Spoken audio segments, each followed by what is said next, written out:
Satu. Muharram, Safar, Rabiul Awal, sekarang Rabiul Akhir, Jumadil Awal, Jumadil, Rajab, Sya'ban, Ramadan. Apakah itu akan terjadi seperti yang ada di hadis itu? Rabbana ya Rabbana, Rabbana ya Rabbana, Rabbana ya Rabbana, Rabbana ya Rabbana, Rabbana ya Rabbana.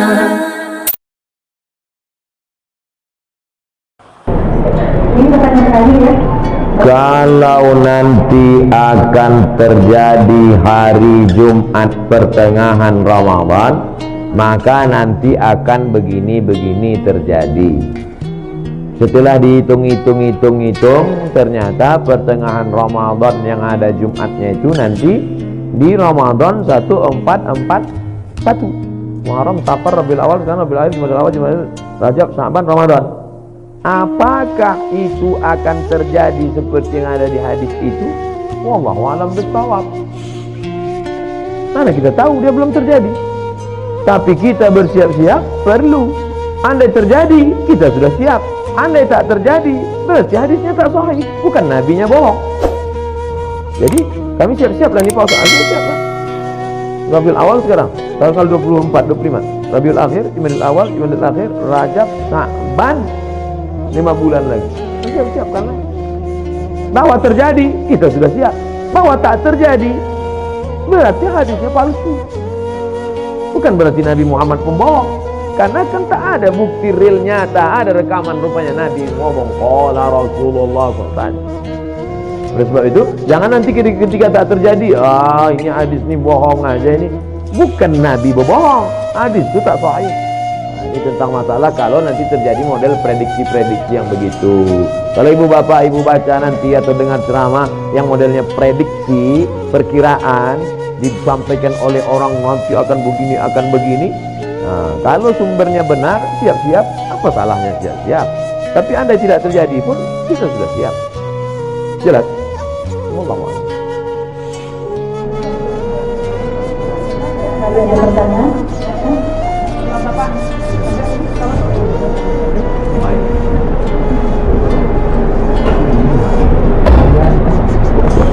Assalamualaikum warahmatullahi wabarakatuh. Waalaikumsalam warahmatullahi wabarakatuh. Bagaimana hukumnya jika kita kajian sedangkan almarhum itu orang lain, apakah sampai kepada almarhum?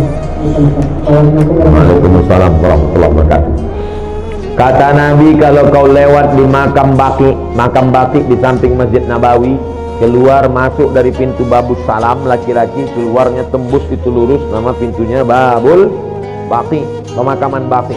Kalau lewat di Baki, ucapkanlah salam, assalamualaikum ya ala diyar minal mu'minin wa inna insyaallah bikum la'ikun yarhamullah mustaqimin wal mustaqirin nas'alullah lana wa lakumul afiyah. Kalau dibacakan doa itu sampai tak pada orang di Baki itu. Ada hubungan kita sama orang Baki itu? Mana ada? Dia Arab, kita Arab cemas. Kita Arab maklum. Itu menunjukkan bahwa doa orang Islam sampai. Maka jangan ragu, tahlil, takziah sampai pada orang mati. Sampai. Tapi ini Pak Ustaz, hadis. Iza matal insan, kalau manusia mati, inqata'a amalnya putus. Kecuali 3. Waladun salihun, ilmun yuntafa'u bih, shadaqatun jariyah. Ini orang tak paham hadis. Abdul Somad kalau mati, amal Abdul Somad ini putus. Bukan amal bapak ibu putus ke saya. Amal bapak ke saya putus apa tidak? Tidak, Bu. Kalau putus amal bapak, macam mana ada sholat jenazah? Sholat jenazah itu amal saya apa amal bapak? Amal ibu bapak. Saya udah mati udah. Tapi amal saya dulu ada 3 yang tetap mengalir. Yang pertama, Abdul Somad ceramah-ceramah diamalkan oleh jamaah, mengalir. Yang kedua, rupanya Abdul Somad peletakan batu pertama, mengalir walaupun sebiji batu. Apalagi yang satu saksemen. Yang ketiga, anak Abdul Somad, Mizian Hazik Abdillah, berdoa dia di tengah malam, mengalir. Bukan maknanya amal orang lain tak mengalir. Amal saya putus kecuali 3, tapi amal orang tetap mengalir. Jadi jangan ragu tentang ini. Apa saja yang mengalir itu Pak Ustaz? Bacaan Quran mengalir, Mana dalilnya? Abdullah bin Umar, anak Umar bin Khattab berpesan, nanti kalau aku mati meninggal dunia, bacakan pada bagian kepalaku Al-Fatihah, bacakan pada bagian ujung kakiku ujung Al-Baqarah. Riwayat lain, bacakan pada bagian kepalaku awal Al-Baqarah sampai wa ulaika humul muflihun. Pada bagian kakiku bacakan lillahi ma fis samawati sampai habis. Itu menunjukkan amal orang hidup baca Quran sampai, doa sampai, sedekah sampai, haji sampai, kurban sampai. Apa sedekah yang paling afdal ya Rasulullah? Saqil ma, kasih air minum. Buatkan sumur bor untuk almarhum. Tempat kita jangan kasih air lagi, atas air, bawah air, banjir. Apa yang perlu dia? Kasih. Di pondok pesantren ini apa yang perlu? Perlu kalian air? Tidak apa, banyak udah air. Apa yang perlu? WC, ya kasih WC. Kemarin di Palembang, bantuan dari alumni 52 unit WC. Bagus. Apa yang paling diperlukan orang? WC ini sangat diperlukan di pesantren. Berapa anak-anak yang kebelet tertolong. Man yassara an mu'sirin yassarallahu anhu yaumil qiyamah. Siapa yang memudahkan urusan orang, dimudahkan pula urusan dia. Itulah urusan yang paling tersulit di dunia. Dilepaskannya urusan orang. Bagus sekali. Bapak-bapak yang ketawa berarti pernah mengalami. Nah, jadi ceritanya Pak, bacaan Quran sampai, bacaan doa sampai, jangan takut, jangan khawatir. Walaupun kita tak ada hubungan sama dia, karena berdasarkan hadis Nabi. Adapun hadis yang mengatakan tak sampai adalah amal yang mati itu yang lain putus-putus. Amal saya putus, tahajud saya putus, witir saya putus, sholat saya putus, tapi amal orang tetap mengalir. Wallahu a'lam.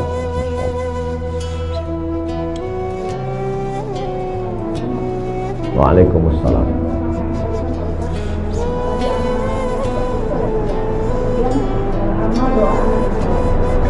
Apakah itu anak yang kandung atau doa anak yang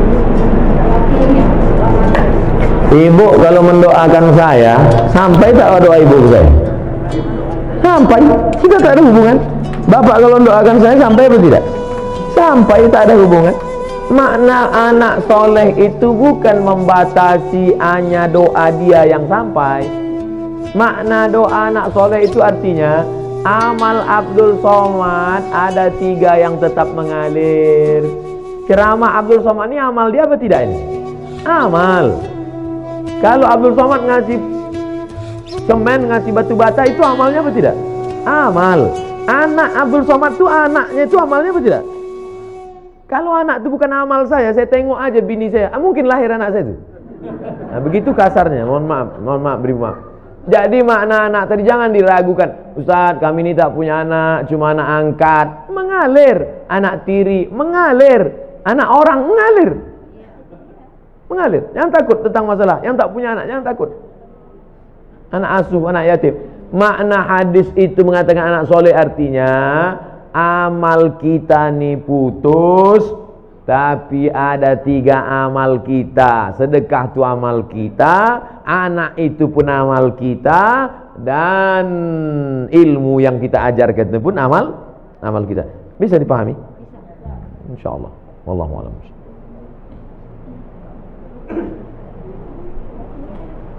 Assalamualaikum warahmatullahi wabarakatuh. Waalaikumsalam.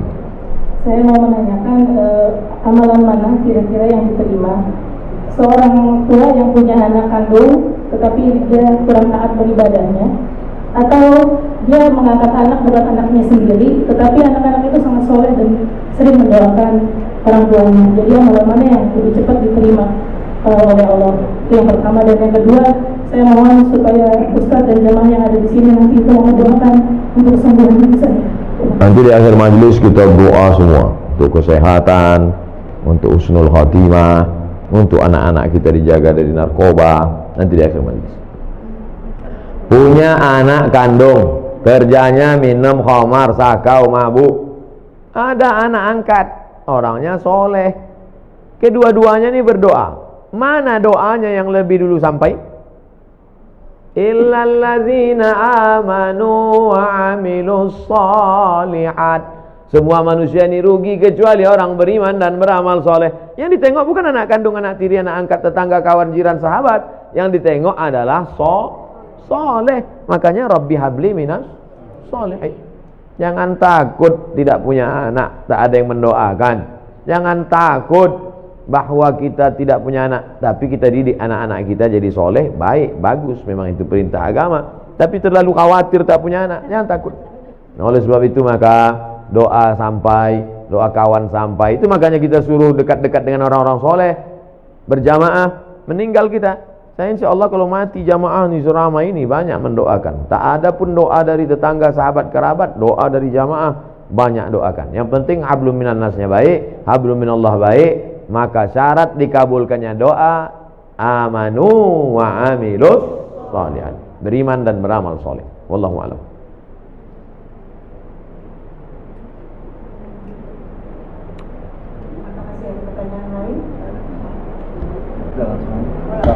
Assalamualaikum Pak Ustaz. Waalaikumsalam. Tanya Pak Ustaz, kalau misalnya kita nabung di bank konvensional, itu kan ada bunga, berbunga. Nah bunganya itu kan boleh nggak gitu diamalkan ke mana gitu?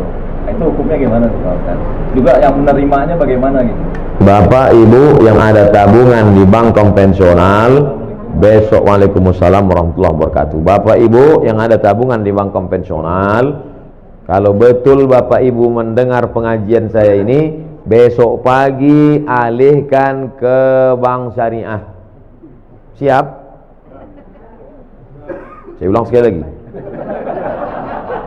Bapak Ibu yang di bank konvensional, besok pagi alihkan ke bank syariah. Siap?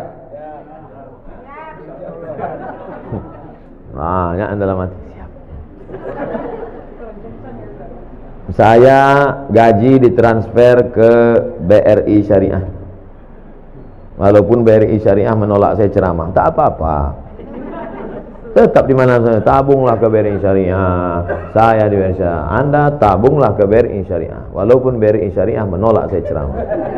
Tak apa-apa. Saya tahu kalian takut ngundang kan? Tak apa-apa. BNI Syariah, Ustaz Somad, kami buatkan Ustaz kartu, menabunglah ke BNI Syariah. Walaupun BNI Syariah tak berani juga ngundang, tak apa-apa. BSN, Bank Syariah Mandiri, kasih saya kartu, pakai kartu. Datang dia ke kampus tempat saya, nih kami buatkan Ustaz kartu Bank Syariah Mandiri. 3, BRI Syariah, Bank Syariah Mandiri, BNI Syariah. Bang Muhammad belum datang lagi. Alihkan ke bank syariah, karena kalau bukan kita yang menghidupkan perekonomian syariah ini, siapa lagi? Di Malaysia saya diundang ke bank rakyat. Saya tengok bank rakyat, wah, ini konvensional ini. Sampai hati orang ini ngundang saya, neraka jahanam ini. Pas sampai di situ, belum saya tanya, direkturnya udah ngomong, Ustaz Somad, ini bank konvensional katanya. Dalam hati saya, hancur dunia persilatan. Tapi sudah berubah jadi Islamic Bank. 5.000 pegawainya. Berubah dari konvensional, berhasil 100% murni jadi Islamic Bank, bank syariah. Pergi ke Kuala Lumpur. Hebat. Maka besok, 2 yang menyebabkan sulit merubah bank konvensional jadi syariah. Pertama, political will, politik. Yang kedua, iklan ke masyarakat kurang. Saya di mana-mana terus saya sampaikan. Oke, sekarang kita cerita tentang Bapak punya tabungan di masa lalu dan sekarang bunganya ada. Mau dikemanakan bunganya ini? Bolehkah bunga yang punya Bapak 100 juta ini, kita taruhlah 100 juta ini sekarang ada bunganya, bukan tabungannya, bunganya. Kemana bunga ini? Kata Syekh Yusuf Al-Qardawi, nama kitabnya Fatawa Mu'asirah, sudah dicetak oleh Gema Insani Press Jakarta. Judulnya Fatwa-Fatwa Kontemporer Yusuf Qardawi. Diserahkan ke lembaga yang dinikmati orang banyak, masalih ammah. Masjid, panti jompo, panti yatim, sekolah Islamic boarding school, serahkan.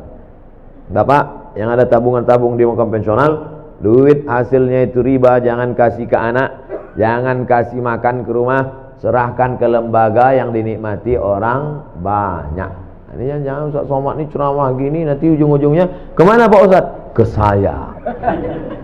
Saya sampai sekarang tak pernah kepentingan pribadi saya serahkan ke lembaga-lembaga yang banyak dinikmati orang banyak. Wallahu a'lam.